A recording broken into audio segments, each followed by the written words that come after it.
friends, assalamu alaikum. Welcome to Bismillah Samiyals. இன்னைக்கு நம்ம பிஸ்மில்லா சமையல்ஸ்ல என்ன ரெசிபி பார்க்க போறோம் அப்படினா ரொம்ப டேஸ்டியான ரொம்ப சிம்பிளான ஒரு மெத்தட்ல பிரியாணிக்கு ஆப்டா இருக்கக்கூடிய கத்திரிக்காய் சட்னி செய்ய போறோம். வாங்க எப்படி செய்யறதுன்னு பார்க்கலாம். அதுக்கு முன்னாடி நம்ம சேனலுக்கு புதுசாக சப்ஸ்கிரைப் பண்ணிக்கங்க. கூடவே பக்கத்துல இருக்க பெல் ஐகானை கிளிக் பண்ணிக்கங்க. அப்பதான் நான் போடுற ஒவ்வொரு வீடியோ உங்களுக்கு நோட்டிஃபிகேஷன் வரும். நம்ம இப்போ செய்ய ஆரம்பிச்சிடலாம். இது ஒரு ஃபங்க்ஷனுக்காக போயிட்டு இருக்கு. 4 கிலோ அளவு கத்திரிக்காய் செய்ய போறேன் நான் எடுத்து. ஒரு பெரிய அகலமான பாத்திரம் வச்சிட்டு அதுல ஒரு 600 மில்லி அளவுக்கு நான் ஆயில் சேர்த்துருக்கேன். அதாவது 1/2 லிட்டர் ஒரு 100 மில்லி ஆயில் நல்லா ஹீட் ஆனதும் நான் மூணுமே ஒன்றா சேர்த்துட்டேன். என்னென்னு பார்த்தீங்கன்னா கடுகு, கொஞ்சமாக வெந்தயம், சீரகம், மிளகு கொஞ்சம் அதிகமாக சேர்த்துக்கணும். அதுக்கப்புறமா அதெல்லாம் நல்லா வெடிஞ்சதுக்கப்புறமா கொஞ்சமாக கருவேப்பிலை சேர்த்துருக்கேன்.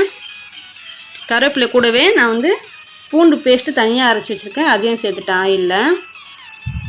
ஆயிலில் நீங்கள் சேர்த்து செய்யும்போது அதோட அரோமா வந்து சூப்பராக இருக்கும். அது நல்லா வந்து பார்த்திங்க அப்படின்னா கொஞ்சம் கலர் மாறினதுக்கப்புறமா நம்ம கத்திரிக்காய் வந்து கட் பண்ணி வச்சுருப்போம் இல்லையா, அதை சேர்த்துக்கலாம். இந்த மாதிரி பெரிய பெரிய பீஸாக கட் பண்ணிவிட்டு அதில் ஸ்லைஸ் போட்டு கட் பண்ணிக்கோங்க. அப்படியே நீங்கள் முழுசாக போட்டிங்க அப்படின்னா அது சீக்கிரமாக வெந்து வராது கத்திரிக்காய். இப்போ நம்ம அதில் அந்த கத்திரிக்காய் எல்லாத்தையும் சேர்த்துட்டு ஆயிலில் நல்லா கலந்து விட்டுருங்க. ஆயிலில் நல்லா பார்த்திங்க அப்படின்னா நம்ம ஃப்ரை பண்ணி எடுக்கணும் கத்திரிக்காய் எல்லாமே. அப்போ தான் டேஸ்ட்டு சூப்பராக இருக்கும். இப்போ பார்த்திங்கனாலும் தெரியும் உங்களுக்கு கத்திரிக்காய் நல்லா ஆயிலில் நல்லா ஃப்ரை ஆகி வந்திருக்கு. இப்போ இந்த டைமில் நம்ம மசாலாலாம் சேர்த்துடலாம். ஒரு 1.5 ஸ்பூன் அளவுக்கு மஞ்சள் தூள் எடுத்திருக்கேன். ஒரு 3 ஸ்பூன் மிளகாய் தூள். இது நம்ம அதிகமாக செய்கிறோம் இல்லையா, அதுக்கான மசாலா வந்து அதிகமாக சேர்த்துக்கணும். அதுக்கப்புறம் கல்லுப்பு சேர்த்துருக்கேன். நீங்கள் சால்ட் இருந்தால் கூட நீங்கள் சேர்த்துக்கலாம், அதாவது தூள் உப்பு. இப்போ கத்திரிக்காய் வந்து அந்த மசாலா கூட சேர்ந்து நல்லா எண்ணெயில் நல்லா மேலே தெரிஞ்சு வந்துருக்கு பாருங்கள்.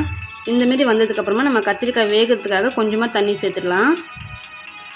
தண்ணி சேர்த்துட்டு ஒரு மூடி போட்டு மூடி வச்சுருவோம். நல்லா கத்திரிக்காய் வெந்து வந்ததுக்கப்புறமா ரொம்பவும் கத்திரிக்காய் வேகக்கூடாது, 3/4 அளவுக்கு வெந்து வந்துருக்கணும். அதுக்கப்புறம் நம்ம மசாலா சேர்த்து கொஞ்சம் நேரம் நம்ம மூடி வைக்கணும் இல்லையா, அதுக்காக. புளி வந்து பார்த்திங்க அப்படின்னா நம்ம ஸ்டார்டிங் நம்ம கத்திரிக்காய் செய்ய ஆரம்பிக்கும் போது புளி நம்ம ஊற வச்சிடணும். இப்போ வெள்ளை எள்ளு ஒரு 100 கிராமும் 1/4 கிலோ அளவுக்கு வெள்ளை எள்ளு 100 கிராம் வந்து வேர்க்கடலை வந்து நல்லா தோலை உரித்து எடுத்து நல்லா கிரைண்ட் பேஸ்ட்டாக அரைச்சி எடுத்துக்கோங்க. புளியை நல்லா கரைச்சி திக்கான ஒரு பதமாக கரைச்சி எடுத்துங்க, ரொம்பவும் தண்ணியாக கரைச்சிக்காதீங்க. இப்போ கத்திரிக்காய் நல்லா வெந்திருக்கு. இந்த டைமில் நம்ம மசாலா எல்லாம் சேர்த்துடலாம். அரைச்சி வச்சுருக்கேன் எள்ளு, அதுக்கப்புறமா வேர்க்கடலை அந்த பேஸ்ட்டும் சேர்த்துட்டு கூடவே புளியும் சேர்த்துடலாம். சேர்த்துட்டு நம்ம உப்பு காரம்லாம் கரெக்டாக இருக்குன்னு சொல்லி செக் பண்ணிக்கோங்க. செக் பண்ணிவிட்டு கலந்து விட்டுக்குங்க. கலந்து விட்டுட்டு உங்களுக்கு கலர் வேணும் அப்படின்னா நீங்கள் கலர் சேர்த்துக்கலாம், கலர் வேண்டாம் அப்படின்னா நீங்கள் கலர் வந்து அவாய்ட் பண்ணிக்கலாம். நாங்கள் வந்து பார்த்திங்க அப்படின்னா கஸ்டமருக்கு ஏற்ற மாதிரி தான் நம்ம செஞ்சு கொடுப்போம். எப்பவுமே அவங்களே சொல்லிவிடுவாங்க இந்த இதுக்கு வந்து கலர் வேணும், பிரியாணி வந்து பார்த்திங்க அப்படின்னா டபுள் கலர் வேணும் அப்படின்னு சொல்லுவாங்க. காரம் கொஞ்சம் தூக்கலாக இருக்கணும், காரம் கொஞ்சம் கம்மியாக இருக்கணும்னு சொல்லி கொடுப்பாங்க இல்லையா, அந்த மாதிரி இவங்க வந்து கலர் கொஞ்சம் லைட்டாக கேட்டிருக்காங்க. ரொம்பவும் கலர் வேணும் அப்படின்னு சொல்லிட்டு லைட்டாக அதனால் கலர் சேர்த்துருக்கேன்.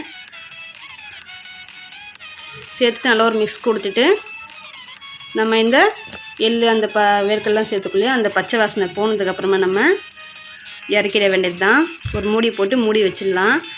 எப்படி இது ரெடியாகி வரும் அப்படின்னு பார்த்தீங்கன்னா அது நல்லா குக் ஆகிடுச்சு அப்படின்னா எண்ணெய் மேலே பிரிஞ்சு வரும். அந்த மாதிரி ஸ்டேஜில் நம்ம ஸ்டவ் ஆஃப் பண்ணி இறக்கிடலாம். இதில் வெங்காயம் கூட நீங்கள் சேர்த்துக்கிட்டிங்கன்னா அப்படின்னா சூப்பராக இருக்கும். ஆனால் நீங்கள் வெங்காயம் தக்காளி எல்லாமே இந்தமாதிரி மெத்தடில் செஞ்சு பாருங்கள், சூப்பரான ஒரு டேஸ்டியாக இருக்கும். நீங்களும் ட்ரை பண்ணி பாருங்கள் வீட்டில். அவ்வளோதான் ஃப்ரெண்ட்ஸ், கத்திரிக்காய் பச்சடி ரெடி ஆயிடுச்சு. கத்திரிக்காய் சட்னி ரெடி ஆயிடுச்சு. இந்த வீடியோ பிடிச்சா லைக் பண்ணுங்கள், ஷேர் பண்ணுங்கள், கமெண்ட் பண்ணுங்கள், மறக்காமல் சப்ஸ்கிரைப் பண்ணுங்கள். தேங்க்ஸ் ஃபார் வாட்சிங்.